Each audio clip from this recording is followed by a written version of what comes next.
A primeira vez que o vi foi no meu acidente. Na verdade, eu não me lembro muito bem. Quando penso naquela noite, há só luzes, ou seriam sombras. Mas é quase como tentar se lembrar de um sonho de 10 dias atrás. Ainda assim, o pouco que me lembro é dele. Aquele vulto que ficou comigo até o socorro chegar e que depois seguiu a ambulância no seu próprio carro de maneira que nós chegamos juntos no hospital. Acordei algumas horas depois e ele estava lá do lado da cama. Esperou até um parente meu chegar para só então ir embora. Estava com um olhar bem atento, me observava tanto e perguntou muitas vezes como eu estava me sentindo, se havia muita dor, onde estava doendo, mas eu fiquei pouco tempo acordado e nem me lembro as respostas que dei a ele. E apesar da dor, estava tão cansado que adormeci muito rápido. Quando tive alta, contei para uma enfermeira o que havia acontecido e perguntei se ela sabia quem era aquela pessoa. Ela hesitou um tanto, mas disse: "Não sei o nome, ele aparece aqui de tempos em tempos." Fiquei uns dias em casa pensando nele, um verdadeiro anjo para mim. Pensei em como faria para reencontrá-lo, mas não sabia nem o nome dele. Quando a vida recomeçou e comecei a frequentar o hospital 2 vezes por semana para as dolorosas sessões de fisioterapia, acabei encontrando ele de novo. E apesar da minha lembrança turva, o reconheci na hora. Aquele homem alto, magro. Ele também me reconheceu assim que me viu. Enquanto eu caminhava com dificuldades, bem lento, usando uma bengala, ele se aproximou com velocidade, aqueles passos decididos, pouco espaçados, e assim que chegou bem perto de mim, eu me adiantei. "Oi, perguntei sobre você, mas ninguém soube me dizer." "Cá estou eu, e também queria saber sobre você. Como está? Ainda com dores?" Conversamos bastante sobre o acidente, sobre as dores que eu sentia, e tentei até evitar, mas acho que acabei gostando muito de falar de mim. Bom, acabei sendo descritivo até demais enquanto falava da minha dor. Mas ele não pareceu incomodado. Aliás, os seus olhos brilhavam, e ele nada dizia enquanto ouvia meus lamentos. Falei mais tempo do que manda a boa educação, mas ele realmente não pareceu incomodado. Continuei e contei sobre a fisioterapia, 2 dias por semana. "É doloroso, bem sei, mas também é necessário." E nessa hora percebi que havíamos falado só de mim durante todo esse tempo. Então acrescentei em seguida: "Mas e você, como está? O que está fazendo por aqui hoje?" Sua fala foi pausada, calma, pronunciando cada palavra e cada letra, mas tinha um bom ritmo, não soava tedioso. "Estou muito bem, venho aqui com frequência, gosto de ajudar. Sinto-me bem com isso, então ajudo." Realmente, era um anjo, um anjo. Perguntou-me então sobre as sessões de fisioterapia, como eu estava indo, como elas eram, se faria alguma sessão naquele dia. Expliquei que havia terminado uma havia pouco, mas que voltaria em breve, em 2 dias. Estava agora fazendo 2 sessões por semana, seguindo a recomendação médica. E então, de uma forma um tanto casual, ele me disse: "Excelente! Se quiser, eu acompanho você nas próximas." Achei a proposta um tanto estranha, por isso acabei perguntando só para confirmar se era realmente aquilo que eu tinha ouvido. "Sim, ficarei quieto na sala com você, apenas para apoiá-lo." Provavelmente eu devo ter feito uma cara que demonstrava toda a minha estranheza da situação, pois logo ele acrescentou: "Calma, eu faço isso com outras pessoas, é muito bom. Farei isso na sua próxima sessão e você verá do que estou falando." Nem pensei muito nesse assunto até encontrá-lo novamente no dia da sessão da fisioterapia. Entramos juntos e a doutora nada disse. Ele era conhecido. Sentou-se não muito longe nem muito perto. Eu não podia vê-lo, mas sabia que ele estava lá me observando. E quando a sessão começou, com todos aqueles exercícios, passei a ignorá-lo completamente. A dor, a dificuldade, a concentração no que estava fazendo me fizeram esquecer de tudo. Por fim, em algum momento, aquilo acabou. Não posso dizer que o tempo voou. Estava mais cansado do que da última vez. Me levantei e só então percebi a presença do anjo. Ele estava animado, os olhos brilhando, e de forma muito solícita me perguntou o que eu sentia. E eu comentei sobre a sessão. Falei sobre algumas dores e um certo cansaço, talvez maior do que da última vez. Ele nada disse, mas me observava com muita atenção. E por fim, ofereci uma carona, que ele recusou de forma muito polida. "Não posso, mas agradeço. Ainda tenho que acompanhar outras 2 pessoas. Mas por que você não vem jantar em casa, comigo e com a minha esposa?" E foi assim que o anjo me convidou para ser parte da sua vida. Ele morava em um apartamento e era um dos últimos andares daqueles prédios bem altos, com sacadas grandes. Ele até me disse que ficava um bom tempo ali sentado, olhando de lá de cima para ver se encontrava alguém lá embaixo precisando de ajuda, assim como eu precisei. E eu imaginei verdadeiramente como um anjo, com suas grandes asas e aquele olhar atento observando tudo que se passava na cidade inteira, prestes a voar e chegar rápido para salvar alguém. De pronto, aceitei o convite. No dia, conheci a sua esposa, uma jovem pálida com um olhar cansado, quase choroso. Acho que a impressão foi por causa das pálpebras rosadas e as olheiras profundas. No canto da sala, deitado em uma caminha redonda, estava um cão velho que abriu apenas um olho quando cheguei, talvez para entender o que estava acontecendo, mas logo adormeceu de novo. Como agradecimento pelo convite, eu levei flores para a esposa, mas só então percebi que não havia levado nada para ele, e me saí com uma desculpa meio esfarrapada. Pensei em lhe trazer algo como uma garrafa de vinho, porém é um gosto muito particular, não é? E eu ainda por cima não estou podendo beber vinho, então ficaria mais difícil ainda adivinhar alguma coisa. Tudo bem, eu não bebo, gosto de ficar consciente o tempo todo. E antes que eu pudesse pensar em uma resposta, ele adicionou: as flores bastam, vou ali colocá-las num vaso com água. Fiquei então sozinho com a esposa. Bom, com a esposa e o cachorro, que dormia tão profundamente que parecia fazer parte da decoração. Por falar nisso, fiz algumas perguntas e comentários de praxe. Agradeci o convite, elogiei a decoração da casa, perguntei como ela estava, e foi quando percebi que ela era um tanto lacônica, talvez pelo cansaço, mas de qualquer forma, não estava nem um pouco empolgada com a minha presença ali. Achei um tanto irônico que ele tivesse aquele olhar tão intenso, tão vivo, enquanto o dela fosse sonolento, até mesmo meio morto. Mas está ótimo, meus parabéns.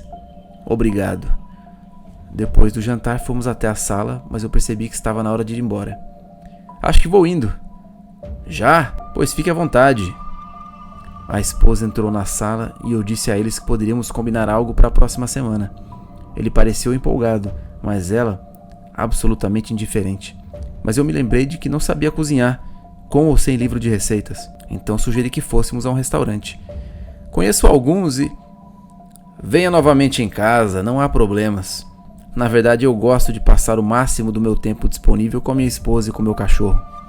Confesso que não esperava essa resposta, então simplesmente concordei. Nos despedimos e rapidamente o anjo se afastou e eu o ouvi chamando pelo cachorro. Mas a sua esposa, antes de fechar a porta, me disse algo. Afaste-se, vá embora enquanto pode. Assim que ela fechou a porta, no mesmo instante a porta do elevador se abriu. Entrei, ainda aturdido com tudo aquilo, tentando entender o que tinha acontecido.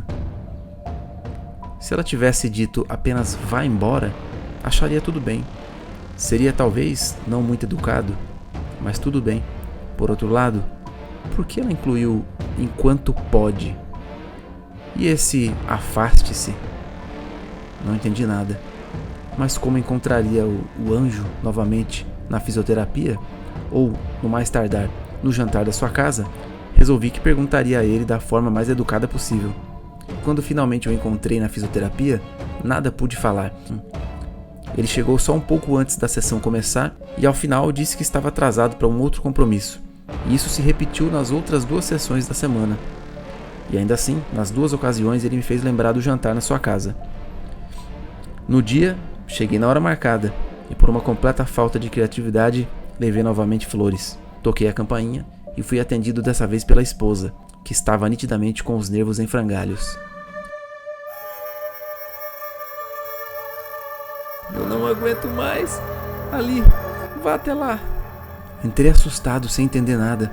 Ela bateu a porta atrás de mim e continuou. Ele está no quarto. O cachorro. Não, é horrível. É terrível. Ela apontou uma porta para mim. Andei rapidamente até lá, ignorando as minhas dores e talvez atordoado demais para sentir medo, e não hesitei em abrir a porta. Coloquei a mão na maçaneta e girei. E nada poderia me preparar para aquela cena. O anjo estava à meia luz, num quarto claro o suficiente para que eu pudesse ver tudo, e ele estava torturando o cachorro. O animal, incapaz de se mover, chorava, não, agonizava, sofria. Com um pedaço comprido de metal que parecia uma espécie de alfinete gigante, o anjo espetava o pobre bichinho, Ele tocava o metal na pele do cachorro e afundava até sair uma gotícula de sangue, e daí parava e ia para outro lugar da pele. Enquanto ele o machucava, aqueles olhos, seus olhos brilhavam. Ele se deliciava com aquele sofrimento. Estava até sorrindo. Eu fiquei paralisado. Tentei me mover para empurrá-lo ou pegar o cachorro, mas eu não consegui. Me restou só balbuciar de uma forma muito tímida aquilo que eu deveria ter gritado. Pare! Pare com isso! Ele virou bem devagar. O seu olhar era indiferente e os olhos ainda brilhavam. Ah, já chegou? Reparei que é pontual, então eu é que devo estar atrasado. Bom, e a culpa é da minha esposa. Ela queria que você visse essa cena, não foi? Eu ainda estava atordoado e quase vomitei. Ele pegou o cachorro, que chorou mais uma vez, e o levou para a caminha redonda no canto da sala. Me ocorreu então que talvez tivesse acontecido isso na semana anterior. O jantar está quase pronto. Vamos. Estranhamente, eu não consegui falar não. Deveria ter saído correndo, me afastado na hora, mas não consegui. Acabei me sentando à mesa e comendo tão pouco quanto sua esposa. Ele, por outro lado, perguntava normalmente sobre como eu estava me saindo, como estavam as dores, quanto de dor eu tinha, como estava indo na fisioterapia. Falei menos do que comi. Os minutos não passavam e ele falava como se tudo estivesse bem. Na verdade, ele parecia bastante animado. Comeu e repetiu. Em algum momento, finalmente o jantar acabou. Ele disse que iria até o quarto fazer sei lá o que e eu fiquei a sós com a sua esposa e disse: "O que está acontecendo? O que é tudo isso?" "Eu disse para você se afastar." "Mas você também, você tem que ir embora daqui." "Sim, mas por que você ficou pro jantar? Por que não foi embora?" Eu não tinha resposta. Me aproximei para abraçá-la, cheguei a tocar os seus braços, mas parei quando percebi que estava sendo observado. Olhei para trás e lá estava ele, encostado no batente da porta.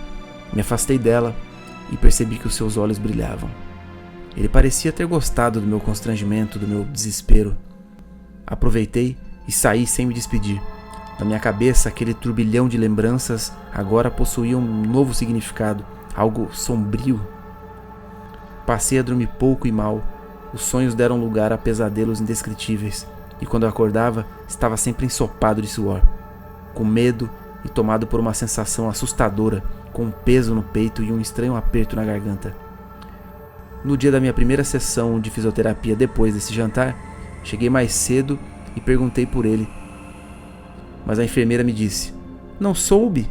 Bem, acho que ele não deve vir hoje." A esposa dele pulou da sacada do apartamento e estava com o cachorro no colo. Senti um alívio por ela, por eles, e uma vergonha por sentir alívio. Mas então eu pensei nele, a quem eu tolamente chamara de anjo. Imaginei-o chegando e vendo o resultado de um longo sofrimento causado por ele mesmo. Os dois, mortos ali no chão. Imaginei-o vendo o desespero das pessoas em volta, diante da morte.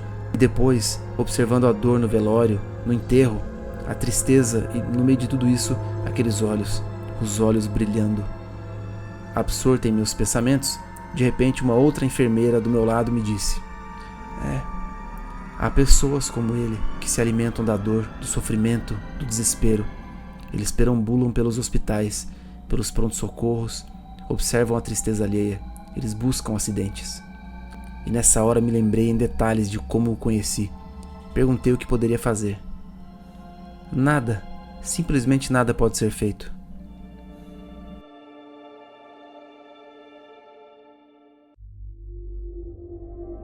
Bem, atualmente eu não frequento mais a fisioterapia.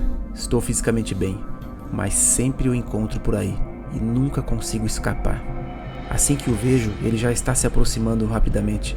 Eu tento me desvencilhar, mas nunca consigo. Meu coração se acelera, o suor brota de todos os poros. Ele percebe o meu desespero. Ele percebe a minha impotência diante dele. Percebe a minha incapacidade de me afastar rapidamente. E eu sempre percebo que o meu desespero o alimenta.